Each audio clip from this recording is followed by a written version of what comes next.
खबर शामिल करते हैं सियालकोट से रिपोर्ट अजहर जानी।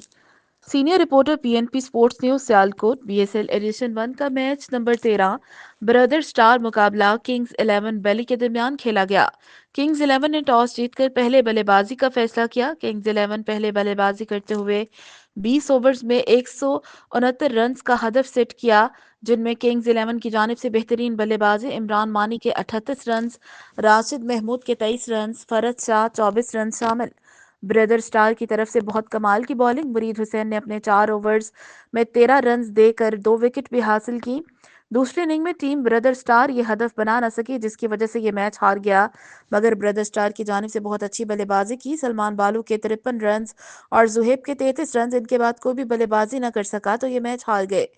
टीम हार गई। टीम किंग्स 11 की तरफ से बहुत अच्छी बॉलिंग। राशिद महमूद ने अपने 4 ओवर्स में 15 रन देकर 2 विकेट और इमरान मानी की 3 विकेट शामिल अपनी टीम मैच वन करवाने में अहम किरदार अदा किया। बीएसएल के मैच नंबर 13 के man of the match Imran Mani और Rashid Mahmood and tournament chief sponsor Chaudhry Imran Shokar की जानिब से 2000 का इनाम दिया गया। मैच जीत पर किंग्स 11 के टीम कप्तान महर वलीद की जानिब से एम्पायर को 1,000 का इनाम और मीडिया को भी 1,000 और मास्टर आमिर को भी 1,000 का इनाम दिया गया। महर वलीद कैप्टन ऑफ किंग्स 11 बजवात को हाजी मोहम्मद नासिर कादरी और सकलैन रहमान की तरफ से मुबारकबाद।